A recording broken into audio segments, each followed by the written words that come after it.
Hi friends, मैं परविंदर खाली। Friends, आज की हमारी गेम वैभव तिवारी जी की वीडियो रिकमेंडेशन है। उन्होंने मुझसे यूरोपियन क्लब कप 2023 की एक गेम के ऊपर वीडियो बनाने के लिए कहा था। बेल्जियम खिलाड़ी डेनियल दारधा वर्सेस शकरयार मेमनद्रीव। चलिए शुरू करते हैं इस गेम को। डेनियल ने यहाँ D4 के साथ शुरू किया था। नाइट F6 का मूव यहाँ शकरयार का आया। C4, G6, H4, बिशप आया G7, स्क्वायर पर Kings Indian defence, night C3, night C6, night F3 और इसके बाद ब्लैक का आया कैसल D5, नाइट पर अटैक चला गया B4 स्क्वायर पर, then G3, E6, A3, night पर दोबारा अटैक बना, ये आया A6 स्क्वायर पर और नाइट थोड़ा थोड़ा कम्पैक्ट तो होता ही जा रहा है। मैं तो टीजिंग मूव खेलना ज़्यादा पसंद करता हूँ, इस नाइट को भगा दो यहाँ से बिल्कुल। वेल, बिशप आया G2 स्क्वायर पर, E takes D5, C takes D5, then rook E8 square पर। ओपनिंग मूव्स हैं, बिल्कुल सही है। डेनियल ने अब जाकर यहाँ कैसल किया, नाइट C5, देन हुआ D6। इरादा तो मुझे नहीं लगता पॉन एक्सचेंज के लिए कोई जाएगा। हाँ, ब्लैक को डेवलपमेंट में जरूर यहाँ तकलीफ होने वाली है। C6, यहाँ सी पॉन आगे पुश कर दिया है। नाइट गया D2 स्क्वायर पर, देन हुआ A5 ताकि बी पॉन आगे पुश ना हो, तो अभी भी हुआ B3, देन रुक आया E6 स्क्वायर पर। पॉन को लेने की पूरी पूरी तैयारी है। नाइट से डिफेंस आई डोंट थिंक करना चाहिए। वेल, कोई ना, C2 स्क्वायर पर रुक टेक्स D6, नाइट आया C4 स्क्वायर पर, रुक पर अटैक बना तो रुक गया E6 स्क्वायर पर और फिर बिशप आया E3 स्क्वायर पर। यहाँ नाइट पर इश्यूज हैं, तो शक्रियार ने डिसाइड किया कि वो अपने बिशप को लगाएंगे इस नाइट की डिफेंस के लिए F8 स्क्वायर पर। देन हुआ बिशप S3 और लाइट स्क्वायर बिशप से यहाँ इस रुक पर अटैक बना, ये रुक गया E8 स्क्वायर पर, देन B4, फाइनली नाइट पर अटैक बना है तो D5। मेमनद्रेव ने भी यहाँ व्हाइट के इस नाइट पर अटैक बनाया है और अब होना शुरू हुआ मटेरियल एक्सचेंज। आई थिंक बिल्कुल सही भी था। और bishop takes C8, queen takes C8 और फ्रेंड्स ये वो मूव अगर मैं कहूँ इस गेम का ट्रिगर पॉइंट था जिस तरह से गेम आगे बढ़ी थी। बिशप टेक्स C5, यहाँ बिशप टेक्स C5 होने के बाद कायदे से तो मेटेरियल एक्सचेंज को कंप्लीट करना चाहिए था, लेकिन यह मेटेरियल एक्सचेंज कंप्लीट ना करके मेमनद्रेव ने अपनी क्वीन को H3 स्क्वायर पर प्लेस किया। और इरादा क्या हो सकता है, नाइट कहाँ जाएगा, बिल्कुल सही स्क्वायर है इस नाइट के जाने के लिए। Directly I think F pawn push work कर जाता।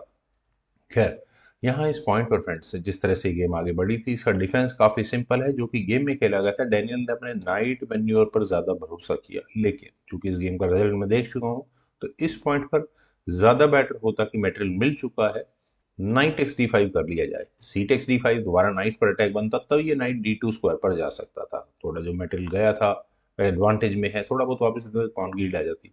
रुक टेक्स E2 होता, ज्यादा से ज्यादा यही मूव खेला जाता। Queen C3, what ever it is. खैर, चलते हैं एक्चुअल गेम पर। मुझे गेम में ज्यादा इंटरेस्ट है। यहाँ नाइट के D2 स्क्वायर पर आने के बाद फ्रेंड्स मेमनद्रेव ने यहाँ बिशप टेक्स C5 किया। अब मेटेरियल एक्शन को कंप्लीट करने की कोशिश की। B takes C5, then night गया G4 स्क्वायर पर। वही चेक बेटिंग थ्रेट है, एक कंप्लीट पीस की एडवांटेज यहाँ व्हाइट को है। Knight F3, as simple as that.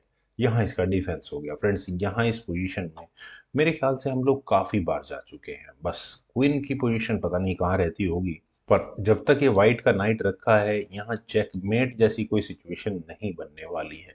और इसी बात को देखते हुए मेमनद्रेव ने यहाँ अपने रुक को रखा E3 स्क्वायर पर।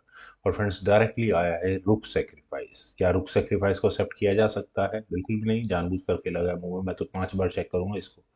एफ टेक्स C3 अगर यहाँ किया जाएगा तो क्वीन टेक्स G3 चेक होगा ही होगा।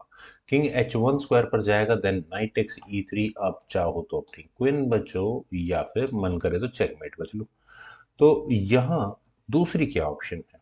जस्ट फॉर एक्सप्लेनेशन मान लेते हैं व्हाइट यहाँ अपने रुक को D1 स्क्वायर पर लेकर चाहता है, फर्क कोई नहीं पड़ता, गेम लगभग ऐसी रहेगी। तो rook takes C3, night eliminate करने की थ्रेट यहाँ ब्लैक दे रहा है। क्यों? ई टेक्स F3 होने के बाद क्वीन H2 चेक होगा। किंग जब F1 स्क्वायर पर जाएगा तो नाइट E3 चेक होगा, और चूंकि यहाँ ये पॉन पिन है तो क्वीन तक अटैक भी जा रहा है। वेल, एफ टेक्स C3 होने के बाद होगा queen takes C2 and that could be it. Resignation ही देना पड़ जाएगा यहाँ पर व्हाइट को इस पॉइंट से।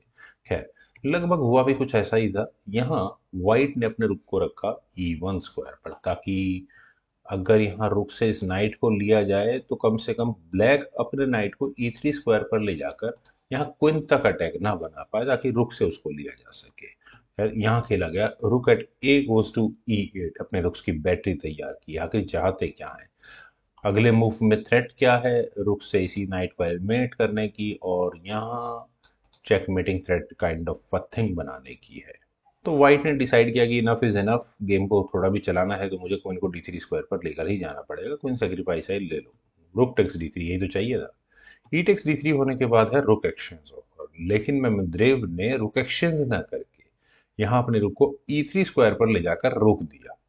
और डेनियल दारदा इसी मूव को देखकर परेशान होते रहे कि अब वे फाइनली करे तो करे क्या। यहाँ से चलिए इस गेम को आगे बढ़ाते हैं। जैसा कि हम एफ टेक्स E3 के ऑप्शन को कंसिडर कर चुके हैं, वो तो कुछ खास ठीक नहीं होगी।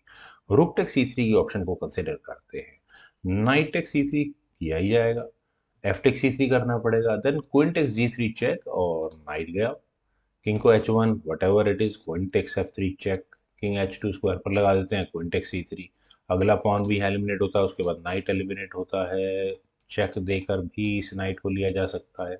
तो कुल मिलाकर डेनियल दारदा के लिए इस गेम में बचा ही कुछ नहीं था, जिस वजह से उन्हें रिजाइन करना पड़ गया।